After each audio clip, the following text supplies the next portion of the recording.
tax and business consultant. I'm John Barton, small business owner. Remember the tortoise and the hare? Slow and steady wins the race.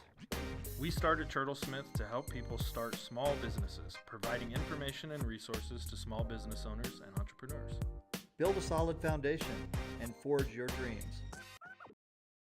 Well, hey, welcome to Turtlesmith Live. My name is Scott Hess. I am a tax and business consultant. I am kind of the president and owner of our little Turtlesmith, doing all kinds of stuff. My co-founder, John Barton.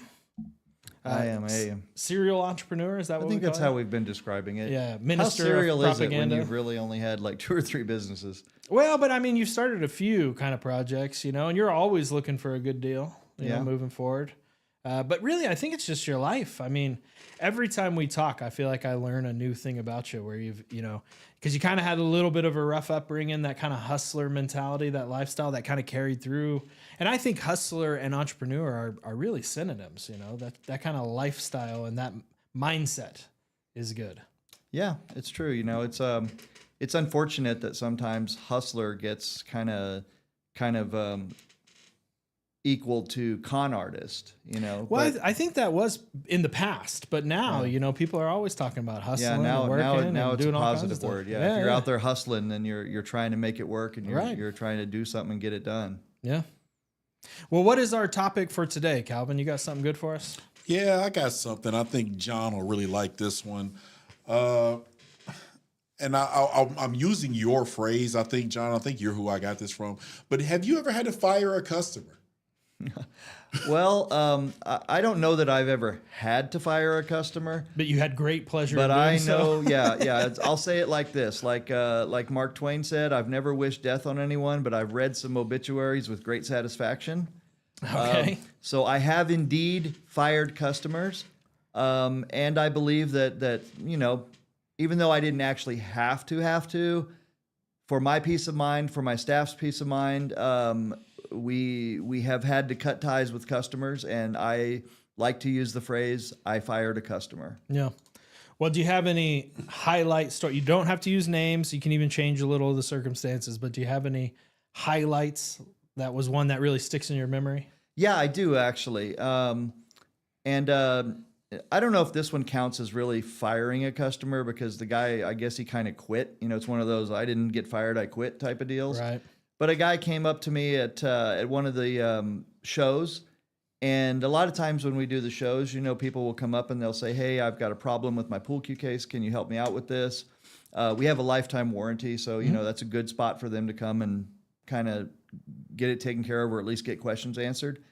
This guy comes up, he asks me questions, he says, "What about this?" So I look at his case, I check everything out, and I say, "No, it works just as fine." I show it to him. I pull another case off the wall, I show him that it works just as exactly the same, right? Guys walks away seemingly happy, right? And then a few weeks later, he writes a big long thing on the forum and says, on one of the forums, and says, "Oh, I was treated badly and my case was terrible and they didn't help me at all and everything." And then and I ran right over to John's competitor and bought a case from him, and I've never been happier, right? And I'm sitting there scratching my brain thinking about it, because it didn't really register. When a guy walks away happy, I don't think about it. There's no conflict there. It's one of many interactions. And I thought about it, and then I finally remembered what it was about. And it just so happened that I kind of had some receipts there, because I had a camera that was filming the whole interaction, because I thought it would be cool to have like kind of a live feed going of the booth. Did you post the receipts just to prove him wrong? I posted the receipts. Good, man. Oh, I went off on him. Boy, did I go off. Sometimes I disagree with your tactics, but also other times I aspire to your level of pettiness. Yeah, Getting back at people. I really do. Like, I wish I had it in me. Because I think for me, what it is we really do kind of bend over backwards a lot for customers. But just as in physics, you everything has a breaking point, right? You can bend it so much, but then eventually it will break. For me, the breaking point is dishonesty and disrespect. Yeah. So when somebody comes out and they're dishonest about the interaction, and I've got the receipts to prove them wrong, then it really does give me a lot of pleasure to put that on the internet for all time, Just to prove them wrong. just to prove them wrong. And there have been times when I have created brand new web pages just dedicated to them. Ooh, don't one of the don't get on pettiest- John's bad side. Oh, one of the pettiest for me was, and this wasn't actually firing a customer per se. It was a guy that tried to claim that all the knockoffs, that our cases were made in the same factory as the knockoffs, you know? Mm-hmm. And first of all, we don't have a factory, you know, we have a workshop, but we control everything, right? What's the difference between a factory and a workshop? So a factory is going to be mass production on a production line type of situation, right. where each person really specializes in whatever they do. The piece comes to them, they do their part, it moves to the next station, Yeah. and so on. That's Okay. what a mass production line in a factory setting is, Yeah, right? yeah. A workshop is where people do multiple jobs. You know, the work gets a lot more hands-on, Yeah. a lot more crafting.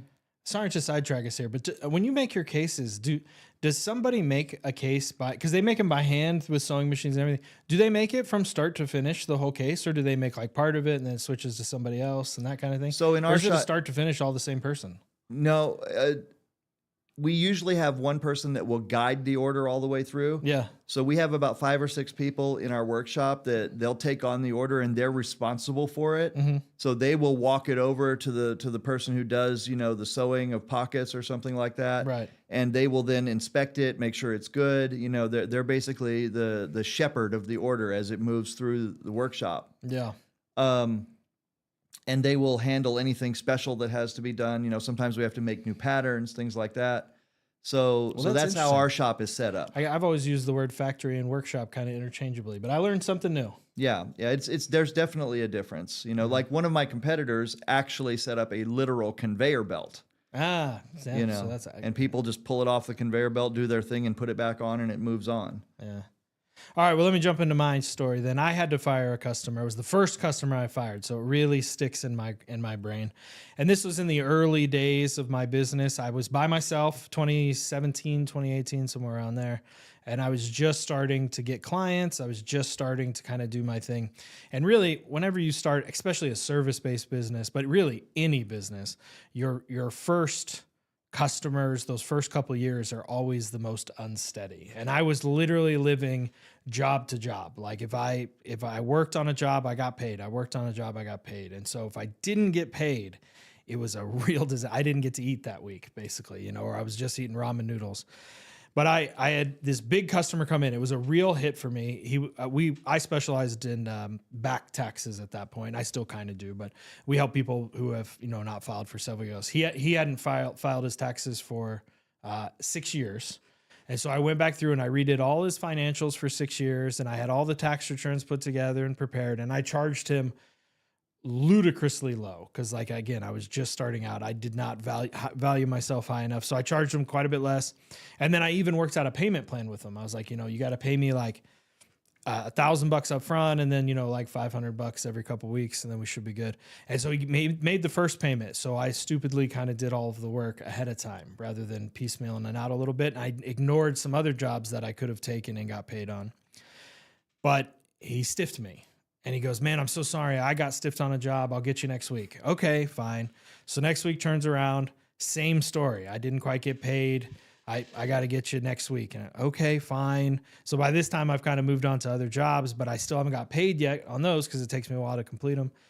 By like the third week of this same bullcrap of not getting paid, my lights are getting turned off. I'm out of food. And I'm finally just like, my man, I need some money. You got to pay me. It's been going on for 3 weeks. And then he hits me with this long text message. It was like a freaking wall of text that was just like, oh, I'm having heart problems. I'm having medical issues. You're causing me stress. You're putting me in the hospital. It's your fault. Oh, when they're the victim. Yeah. He turned around and became the victim. And so by the end, I was like, look, are you going to pay me today or not? And he goes, I just told you I'm not. And I go, then you are fired as a client. You can come pick your documents up at any point, but I'm no longer doing anything for you ever again. And then I didn't hear from him for 6 years.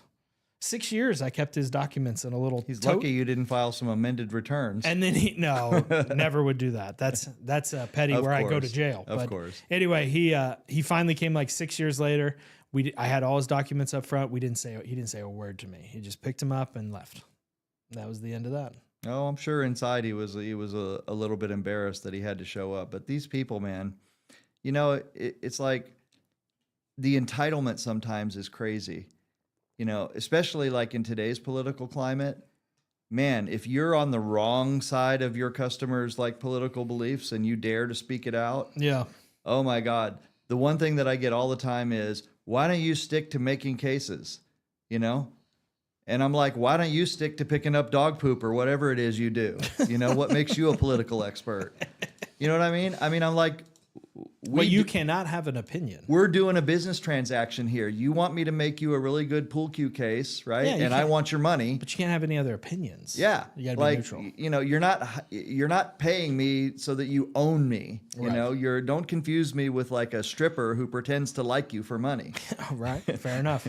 You Fair know, enough. so- I think maybe that word's banned on YouTube, so we might not say that. Do What, we need to hit stripper? We say again. You just said it again. I think it's called spicy dancer, Paint or stripper? something else. Hold on. See, you doing it too fast. I'm like way too late. I need to hit the beep? Where's Oh, do you have a little beep on there? where's my beep at? Yeah, we might have to There we delay go. in the There we future, go. just so we can bleep John.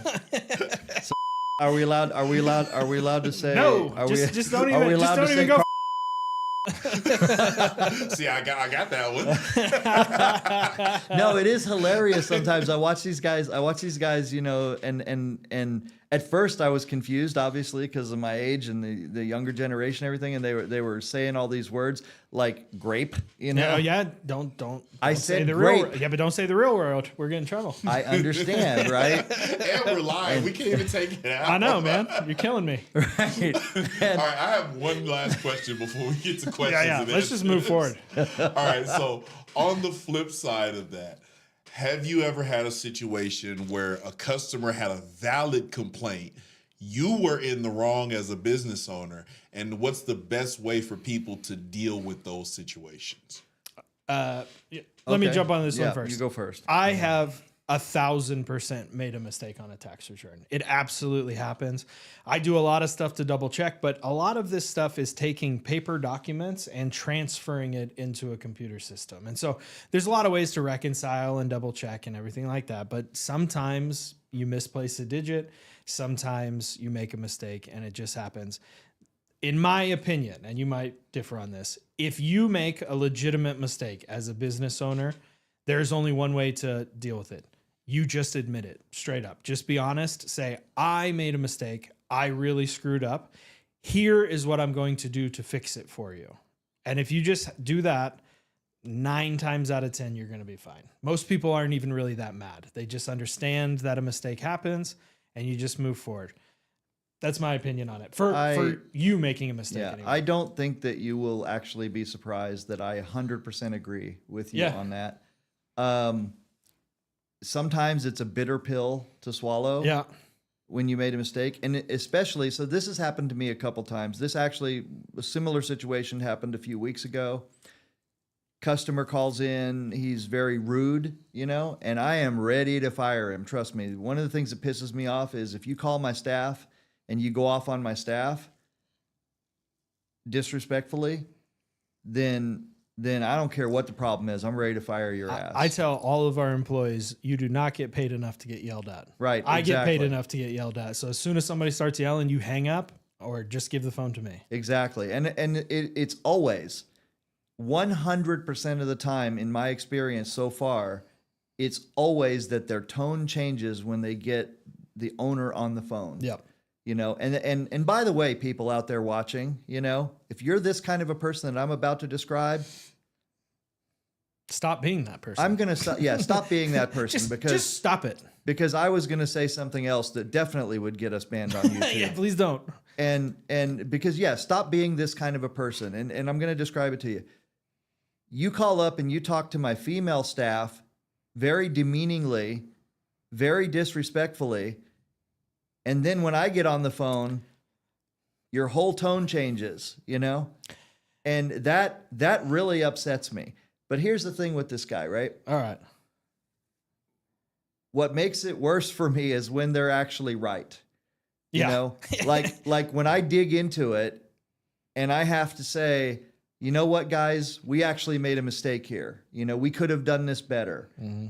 And a lot of the times it's not a big mistake, right? It's just something that's really pissing that person off, Right. you know, and we can solve it. But they just have decided that whatever it was we did has ruined their day, and they're going to call in, and the first person they get on the phone, they're going to go off on, as long as it's not me. And so my staff just bears the brunt of it, you know? So, like I said, you know, I will tell them off about being disrespectful, and I will make sure that I address that. But I will 100% own up to when we make the mistake, and I'll say, this is how we're going to fix it. And I'll offer that solution. Yeah. Now the real tricky part is when the client makes a mistake and then you have to fix it. So I have a lot of clients, you know, again, it's just tax documents. So like sometimes I filed a tax return, we get a rejection notice, or we get a letter back saying, hey, you actually owe $500 or $1,000 more or whatever it is.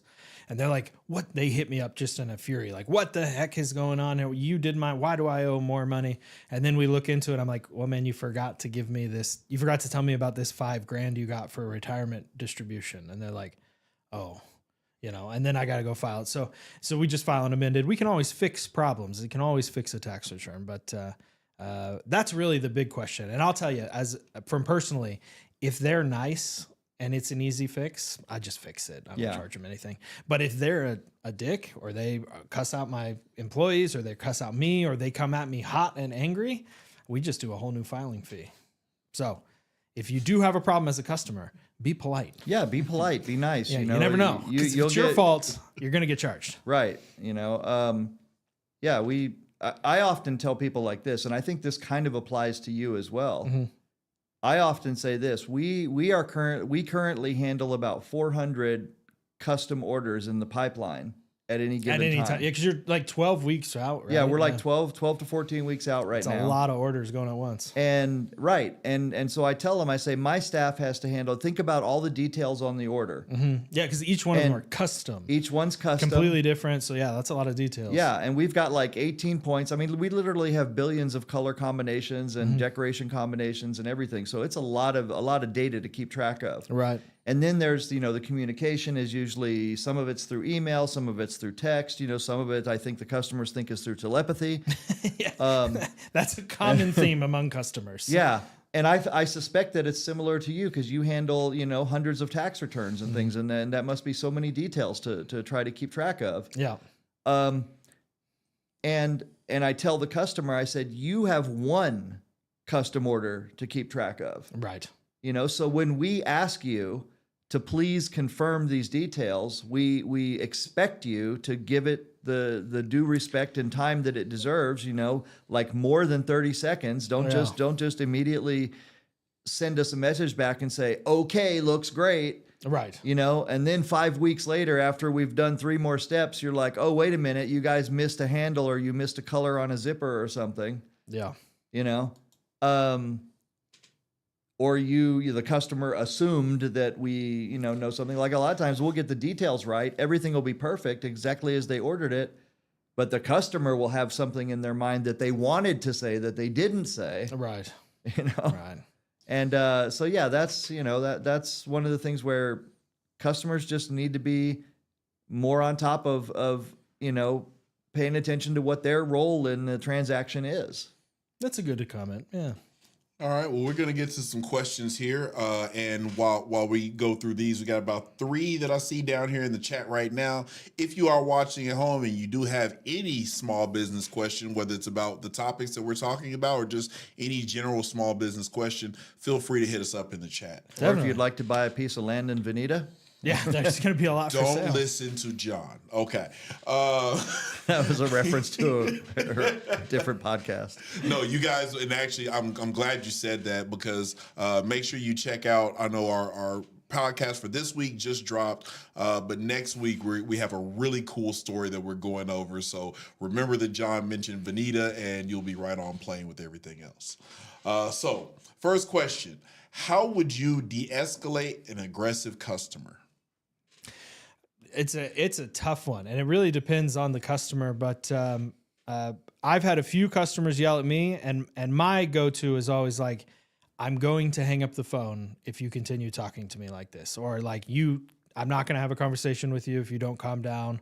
Or sometimes I'll just hang up, and then a few days later I'll call them back. Hopefully they're not so heated, or I'll email them, or we'll go back and forth. But nothing good ever comes when a customer is unable to regulate their emotions and are just screaming and in a fit and yelling. So you always have to just either slow the conversation down so that you can have a better conversation, or just stop it altogether and pick it up at a different day.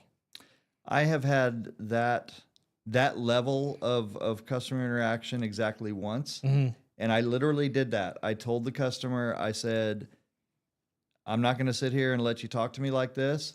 I'm going to hang up now, and call me back when you're in a more calm state and ready to talk about it, and we'll figure it out. Yeah. And boom, hung up on him, right?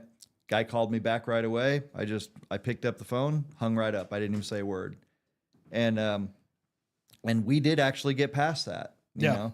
But my general approach is to say to the customer, take a step back, just kind of let's tell me what it is. Tell me what's going on so I can try to investigate this and figure out what happened. Right. Is how I say it, right, to them. And I say, don't worry about it. I'm sure we can work it out, you know? Yeah. I think there was some parenting method I read one time too. It's like when people are that angry and emotional and upset, it's almost like a child throwing a temper tantrum, you know? There's some like methods that you can use. I'm sure you can look it up, but one that I do remember is like, really a lot of those people, they just want somebody to be heard, and they want somebody to understand that they're actually outraged. Mm-hmm. And so most of the time, if you can just kind of sneak in there, like, I hear you, man. I'm just as upset as you are at the situation, or I understand why you're so upset. Let's take a breath and let's figure out how to solve this. I hear you. Let's figure out a way to fix it. But now I want to say something about that, okay?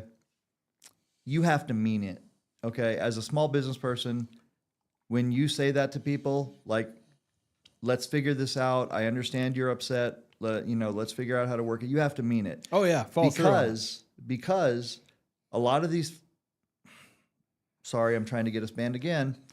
A lot of these corporations these days train their customer service people to placate you with exactly that type of language. Yeah. I understand you're upset. I'm very sorry about that, you know? Yeah. You got to follow through with an actual solution. And they have no solution. Right. They have no, their corporate overlords give them no way to actually solve your problem. Well, and that's the difference too between a small business and a corporation. Yeah. It should be anyway, is that customer experience. They should be they're paying a little more. Really, we could all live by just shopping at Walmart, you know. Right. But the things that we want are elsewhere. So that is going to be one of the differentiators, I believe, as we move forward in the world. You know, when the more that we move forward in a world where increasingly we're not even going to have human pacifiers to talk to. Right. We're going to have AI pacifiers to talk to. Yep. And so that human to human interaction where somebody actually does take an interest in your problem and actually is willing to help you try and solve it. It may not be the full solution that you want, but at least they're going to listen to you and they're going to try their best to figure out something that works out, you know, for both of you. That, I think, that commodity is going to become so much more valuable. And so small business owners are actually, in my opinion, sitting in a pretty good position to capitalize on that. I think so. What's the next question? How would you handle a poor customer interaction that happened when you were not there? That is a tough one. Really, if there's a problem with a customer interaction, it's because of the training and the processes that you've set up as a company. So if a customer falls through the cracks or a customer is upset and not dealt with appropriately, either your staff is not trained appropriately or you don't have good enough processes in place to handle that situation. And so I don't think there's anything that you can really do in that moment to handle a poor customer interaction besides calling them yourself and trying to resolve it, you know, yourself. Really, what you do is you have to take those things as a little bit of a learning curve, or I don't know, a learning lesson, whatever you want to call it, and try to not have it happen again. You know, you're gonna make mistakes as a business owner. Every business screws up, individuals screw up. It just happens. How you kind of address those and keep them from happening in the future is what really separates companies that succeed versus fail. So I will say this. First things first is don't assume that anyone is right or wrong on this. I've done this. I have thrown my own employee under the bus. It's a good point. Without getting their side of it. Yeah. Just because I made the wrong assumption that they must have been in the wrong, you know, just because I know their kind of general attitude. And even if you do have an employee that, you know, is a little surly sometimes or something, you know, that doesn't mean that they were in the wrong in this instance. Right. So never assume that. Always take the time to try to get the whole story before you start diving in. It's a great tip. Yeah. And then when you do dive in and you feel like that you feel like you've got a pretty good handle on the story from your employee side of the business or side of it, then you address the customer and you can say, I'm sorry that this happened to you. I'm sorry the interaction went this way. This is what I would like to do to solve it for you. If the customer was just completely off the air and they were in the wrong and you feel like that you can back that up, then you can handle it differently. That goes back to firing a customer. You know, there are people that sometimes you say, look, I'm really sorry that you feel this way. I don't agree that that's what happened. And I'd really rather you take your business elsewhere. Yeah, you're never going to make everybody happy. But, you know, sometimes, even though the customer was in the wrong, the employee could have handled it better. That's where you go back to what Scott said and you go back to your processes and you say, how can we, you need to empower them and give them the ability to de-escalate and to solve a problem. But you need to let them know what the limits are. Yeah, so, absolutely. You know, that's where that learning experience would come in. All right, what's our next one? So actually, you guys kind of just hinted to it there, so it's a perfect segue to go in. The last question is, how important is it to include training for your employees to handle extreme customers? Oh, yeah. It's definitely important. Now, it depends on what kind of business you have. Now, if you have a customer forward-facing business, so if you have like a retail store or like even our business sometimes, you know, where we have an accounting office where people come in, anything that kind of deals with customers, even on the phone, you have to have some kind of training, some kind of customer service training, how you want them to feel when they come in, how you want them to be interacted with. And that all comes down to training, processes that you set up, having a good training manual to refer back to, all that stuff. Yeah, I agree with all of that. One thing I think is important sometimes is to try to do role playing, you know, and try to get somebody to come in and act like an irate customer. It's a good idea. Have you ever actually done that, though? No, and that's what I'm trying to say is that it's one of those situations where the best way to do it would be to have someone come in and act that way without the employee knowing about it, to see kind of how it goes, you know, to simulate that. Because when you're simulating it, when everybody knows that it's acting, then of course they're going to not behave. They're going to behave differently. Yeah. But it's a really tough one because it's one of those fine line things, you know, like, are you crossing the line of messing with people's emotions? Yeah. Gotta have that kind of like secret shopper attitude. Yeah. To be honest, as a small business owner, the best thing that you can say is what I said kind of at the beginning is none of my employees get paid enough to get yelled at. So if there is a problem or if there is an angry customer, the best thing that you can do is tell your people to just say, hey, I can't handle this situation anymore. I'm going to talk to my boss. I will have my boss reach out to you and they'll deal with it. I have seen one time, I believe it was a fast food restaurant. One time I saw this thing in the window. It said, if you have any kind of a problem, this is our phone number. If you need it, ask the employee. He will give you a card. And they had like little business cards. And it said, you know, if you have a problem, please call. I'm the owner of this franchise. And it had his number on there, an email. It says, you know, tell me about it. And I thought that was pretty nifty. Yeah, that's a great one. Yeah, I've seen a lot of those where they have like, you know, you can call corporate or whatever. Yeah, those are good. I didn't ever seen the business cards though. That's clever. Yeah, I've only seen it one time. I think that's a good thing to do, I think. I've seen a lot of the stickers on the windows or the information on the window. If you have a problem, call this number. Yeah. Now, if you as a manager expect your employees to deal with crazy customers, you're a crap manager. And if you as an employee are expected to deal with that, you're in a bad job. You need to be looking elsewhere. That's terrible. No basic level or entry level or even mid-level employee needs to be yelled at or dealt with something crazy.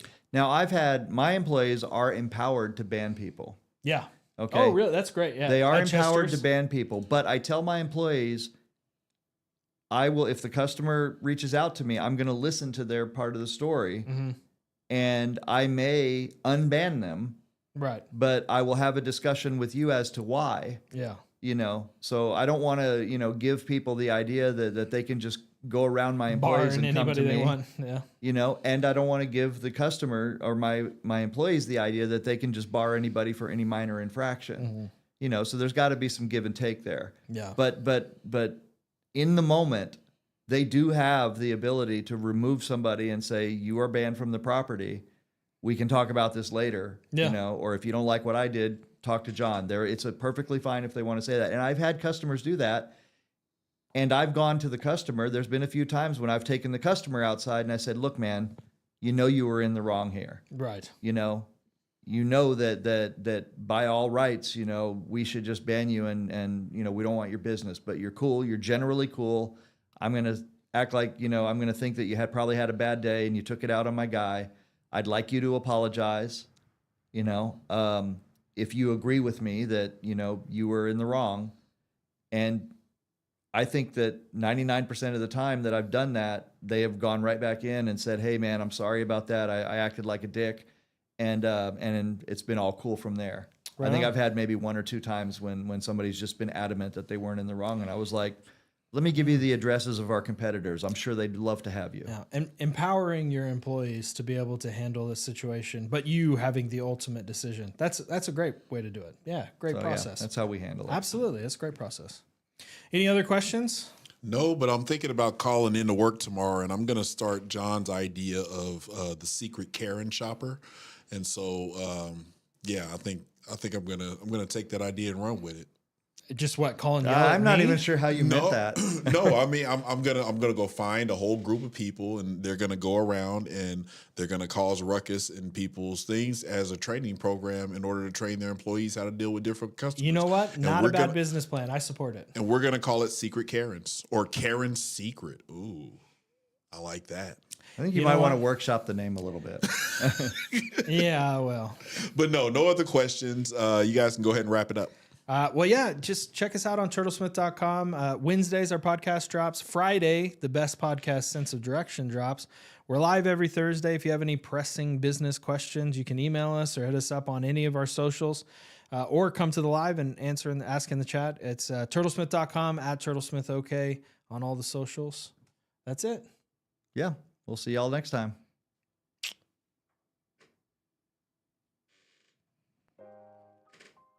I'm Scott Hess, tax and business consultant. I'm John Barton, small business owner. Remember the tortoise and the hare? Slow and steady wins the race. We started Turtlesmith to help people start small businesses, providing information and resources to small business owners and entrepreneurs. Build a solid foundation and forge your dreams.